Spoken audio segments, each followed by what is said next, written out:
আগেই কন্টেনার বোঝাই বারমাটি কাঠ উদ্ধার করল বন দপ্তর। রবিবার সকালে ঘোষপুকুর ফুলবাড়ি 31 নম্বর জাতীয় সড়কের মোহাম্মদ বক্স মোড় এলাকায় কন্টেনারটি আটক করে কাঠ উদ্ধার করে বাগডোগরা রেঞ্জের বনকর্মীরা। কাঠের কোনো বৈধ কাগজ না থাকায় গাড়ির চালককে গ্রেপ্তার করেছে বন দপ্তর।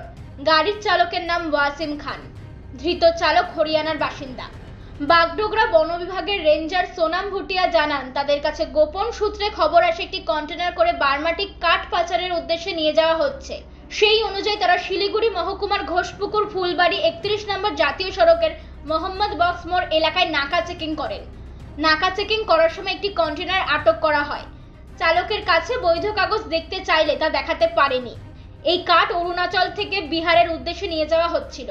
এই পাচার চক্রে আর কারা যুক্ত রয়েছে তা জানতে তদন্ত শুরু করেছে বন দপ্তর। क्या मिला? एक्चुअली हम लोग को इन्फॉर्मेशन था, कल रात से ही हम लोग इसका मतलब वेट कर रहे थे। इन्फॉर्मेशन था, 2 चेक पोस्ट में हम लोग 2 टीम बनाकर बैठे थे। और आज सुबह हम लोग फिर यहाँ गोसाईपुर से कैनूर रोड गए फुलबाड़ी चेक पोस्ट में।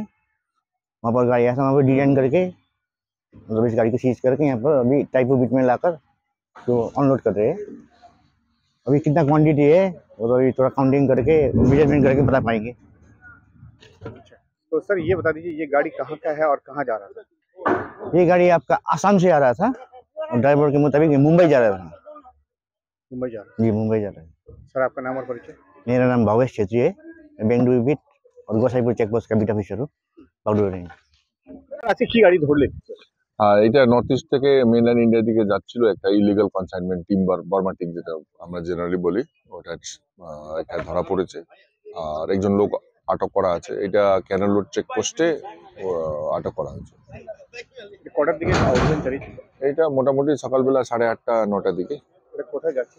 এটা কলকাতার দিকে যাচ্ছিল বলে খবর, এখন দেখতে হবে যে কোথায় আসলে যেতে যাচ্ছিল। স্যার কতটা কি আছে? কাছাকাছি যেমন এগুলো গাড়িতে 600 সেফটি অ্যাবভ টিম্বার থাকেই। এখন তো মেজারমেন্ট হচ্ছে, এখন মেজারমেন্ট হয়ে যাওয়ার পরে বলতে পারবো ওই 600 সেফটি থেকে উপরেই থাকবে।